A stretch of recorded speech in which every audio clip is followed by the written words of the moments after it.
Bienvenue sur Gabon 241, votre chaîne d'information de référence.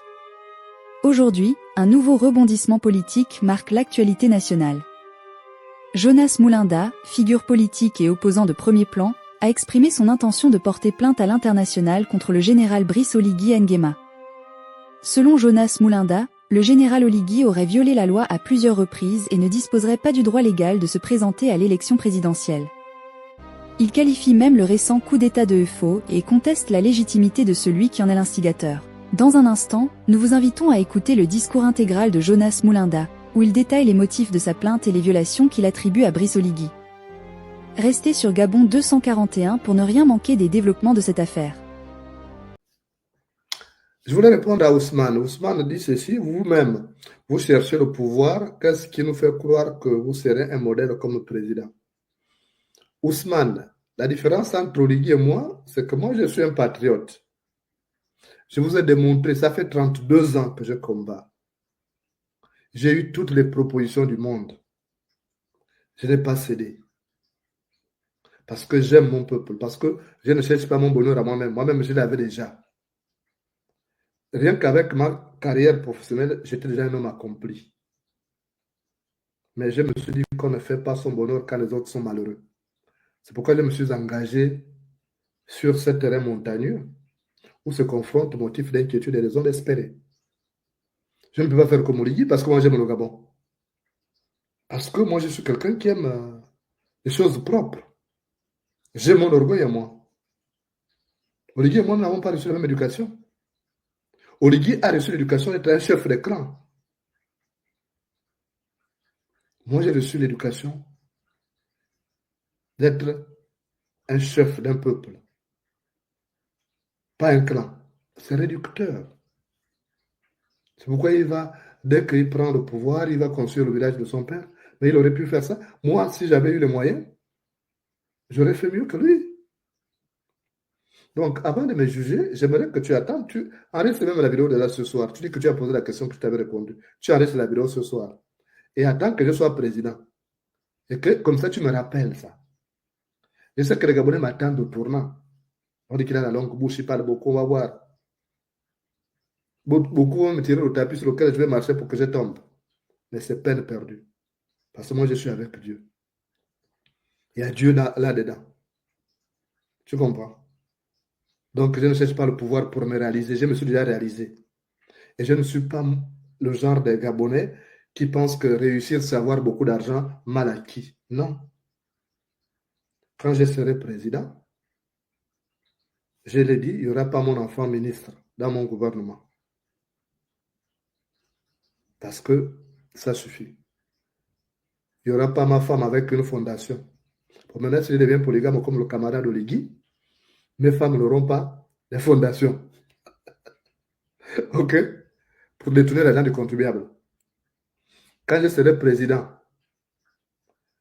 je vais diminuer mon salaire de manière drastique pour consacrer le reste là au peuple qui souffre. Pour aider par exemple les jeunes filles mères. Parce qu'il y a des filles qui abandonnent les études aujourd'hui parce qu'elles n'ont plus de soutien, elles ne peuvent plus continuer parce qu'elles n'ont pas de soutien. Donc cet argent-là, au lieu d'avoir un salaire mirobolant, comme Oligui prend 1 milliard par mois, il vous a menti que il vous avait menti qu'il ne prendrait pas son salaire, mais il prend 1 milliard par mois. Donc il roule même les autres militaires. Je ne ferai pas ça. Moi, je ne ferai pas ça. Parce que j'aime mon peuple. J'ai passé mon temps à voyager à travers le Gabon. Je connais le Gabon comme ma poche. Il n'y a pas un coin du Gabon où je ne suis pas arrivé. Et j'ai vu la misère des Gabonais. C'est ce qui m'a révolté. Je te conseille à faire un tour au journal L'Union. Tu vas à la documentation. Il y a mon frère qui est là-bas, d'ailleurs, à qui je présente ma condoléance, Dieudonné Kengel, parce qu'il a perdu sa femme. Et si tu ne veux pas lui donner Kengel là-bas, parce qu'il est en deuil, tu trouveras son collègue, Baudouin Alunga, tu le trouveras là-bas, tu demandes le pressbook, tu demandes les archives. Tu verras comment j'étais engagé dans le journal du système Comment j'ai cogné le système dans son propre journal. Parce que ce que je voyais dans le Gabon me révoltait. C'est un pays où tout le monde peut vivre décemment. Mais c'est juste une affaire de cœur. On a un mauvais cœur. Le Gabonais est méchant. Le Gabonais aime voir l'autre souffrir. Le Gabonais aime être le seul à avoir une voiture, les autres sont à pied. Pourquoi? Donc, mon cher Ousmane, ne t'en fais pas. Tu auras le président que le Gabon n'a jamais eu. Un patriote, pas un despote. Et ça, tu viendras un jour à mon bureau, tu demandes seulement, tu dis, oh, je suis celui qui lui avait posé la question là, je te reçois. Voilà. Donc, n'aie pas peur. Je ne viens pas pour régler les comptes. Je ne viendrai pas pour régler les comptes. Non. Je viendrai parce que il y a des gens qui ont gaspillé, il y a des gens qui gaspillent et il y a des autres qui viennent arranger. Nous, avec Pure et les autres patriotes, on viendra pour arranger. Allô, Tito, bonsoir. Et allô, bonsoir, président. Oui, bonsoir, comment tu vas? Meilleur vœu? Ça va et toi? Meilleur vœu à toi aussi. Ça va. Dieu veille. J'espère que je ne te dérange pas, il est un peu tard, désolé. Je me suis dit, bah, peut-être que tu ne dormais pas. Non, je suis au balcon. Là, je suis au balcon. Hein. Ah, là, c'est en live, là? Oui, je suis en direct, oui. Ah, ok, d'accord. Ben, je viens de t'envoyer une vidéo, là. Tu peux regarder après quand tu auras le temps, quand tu auras fini avec le balcon. Ah, tu m'as envoyé quelque chose, une vidéo? C'est au WhatsApp, oui, pour regarder. D'accord, attends, pendant que tu es là, je jette coup d'œil, hein, parce que c'est souvent des informations importantes. Hein. Ouais. On ne sait jamais. Hein. Bah, c'est une vidéo, on montre un peu, c'est surtout pour l'affaire en Bunda, là, où le général décrit un peu ce qui s'est passé, donc il connaît bien certaines techniques. Oui, on va revenir là. Là, il avoue même, oui. Il avoue la torture, que c'est institutionnalisé. Ça. Donc, ça dit qu'il connaît bien, il sait bien que mais attends, tu as l'habitude de m'écouter, je l'appelle tortionnaire, non? Celui qui torture. Quand je dis qu'Oligui était le tortionnaire, c'est parce que c'est ce qu'il faisait là-bas. Donc, il sait même, en fait, il sait même ce qui s'est passé, ce qu'il est arrivé au jeune lui. Oui, il le sait. Il le sait. Il dit qu'il explique bien comment ça se passe, il a l'habitude de le faire. En fait. Oui. J'étais choqué, donc je vous envoyé ça là. Je dis, mais il faut envoyer ça au président, mais. Oui, on va utiliser. Ça blesse au cœur, quoi. On va l'utiliser pour nos plaintes à l'international parce que la torture fait partie de ce qu'on appelle les crimes transfrontaliers. C'est-à-dire qu'on peut porter plainte dans n'importe quelle partie du monde où on se trouve. Donc, à Paris, on porte plainte contre Oligui. On peut porter plainte à Bruxelles contre Oligui, partout. Ce sont des crimes transfrontaliers. On ne doit pas torturer quelqu'un. Mais là, il reconnaît dans la vidéo qu'on torture et on peut plonger dans la tête de quelqu'un, sauf qu'il ne faut pas le tuer. Il faut plonger la tête de pont. Là, on m'avait parlé du pont, je ne sais pas. Voilà. Comment on va te mettre les menottes et il explique bien que pendant 2-3 minutes, et voilà. Ben non, tu meurs, quoi. Mais c'est grave, c'est cruel. Voilà. C'est cruel. Voilà. Donc, on va utiliser ça. Vraiment, en fait, Oligui nous donne des chicottes pour le fouetter chaque jour. Oui, c'est des noms humains, mais là, il parle terre à terre. Hein, que le gars, il est même, lui-même, il est dépassé, en fait. Il ne sait même plus quoi dire. Ouais. Non, c'est comme ça. En fait, quand quelqu'un veut. Quand quelqu'un ne mérite pas quelque chose, il fait toutes les bêtises pour vraiment. Donc, il nous explique ces gens-là, c'est quoi toutes ces positions-là, le pont, la bougie, tout ça, on ne comprend pas. On ne sait plus. On doit faire un livre pour ça. Le pont, ça veut dire ça, la bougie. Parce que c'est des tortures horribles, ça. Ça, c'est machiavélique, ça. C'est pas bien. Ok. Merci beaucoup. Ok, président. À très bientôt. Je vais te suivre sur live. Merci. Lucien, la réussite. Je ne veux pas que tu sois de mauvaise foi, toi qui viens me poser la question. J'ai gagné beaucoup d'argent. Non, j'ai dit j'étais bien payé. Mais je n'ai jamais géré au gouvernement. Je vais investir quoi? J'avais mon salaire qui me permettait de vivre décemment. Donc, vous allez me juger quoi? Par rapport à Oligui qui a volé l'argent du contribuable. Vous n'avez pas honte de venir faire par mauvaise foi. Est-ce que le rôle d'un journaliste, c'est de construire des ponts?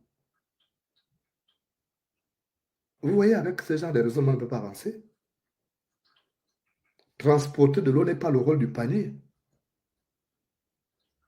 Moi, je n'ai pas eu l'argent. Ils ont eu que l'argent, les gens que tu cites là. Ils étaient quoi?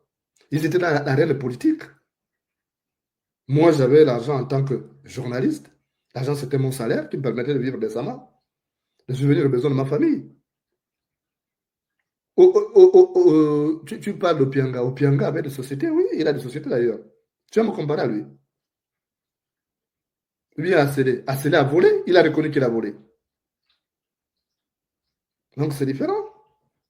Opianga encore, oui, Opianga, il a investi dans le truc, il avait les moyens. On n'a pas eu les mêmes moyens. Vous racontez quoi? Et vous aussi, pourquoi vous cherchez à être volontairement nul comme ça? Allô? Allô? Allô. Oui, bonsoir. Ouais, bonjour, bonsoir, monsieur Jonas. Bonsoir.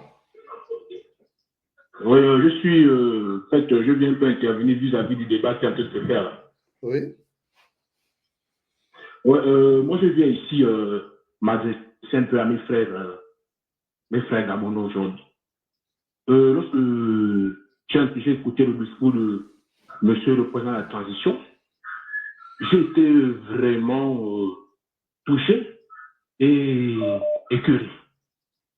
Parce qu'aujourd'hui, nous sommes dans une phase où le Gabon, franchement, moi je suis au Gabon, je me demande, est-ce que nous sommes fiers de ce qui se passe au Gabon?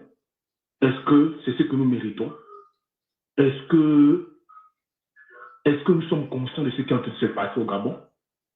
Quelqu'un vient avec un discours du populisme, plus populiste. Il annonce des chantiers. Personne ne se demande, mais actuellement, quel est l'état économique du Gabon? Personne. Où sortira de l'argent de ces projets? Et si cet argent est sorti, ce sera en contrepartie de quoi qu'on aura à faire? Qu'est-ce que ces partenaires qui nous apporteront l'argent nous donner? Qu'est-ce qu'ils diront? Quelles sont les conventions qui vont se tenir? Aujourd'hui, nous sommes au niveau où, moi, en tant que Gabonais, j'ai honte. Quand je marche, j'ai honte, je me dis, attends, le fouteur, nous avons quand même l'actualité, nous voyons ce qui se passe au Burkina. Mais aujourd'hui, c'est une honte. Nous avons même, aujourd'hui, même cette transition, mais c'est un fiasco. C'est tout un fiasco. Moi, je prends juste un exemple là chez moi à côté. Ils ont commencé des travaux. Mais si aujourd'hui on voit ces travaux, mais c'est de se moquer des Gabonais. Les travaux où on apporte 2, 3, 4 sacs de ciment. Pour faire du populisme, après on vient au film, on dit voilà, les travaux ont commencé avec 3 ou 4 sacs de ciment. C'est alarmant. Et aujourd'hui, on continue. Il y a des gens qui continuent à concevoir ça. Donc voilà, c'était un peu ma part de ce sujet, M. Jonas. Merci, à très bientôt.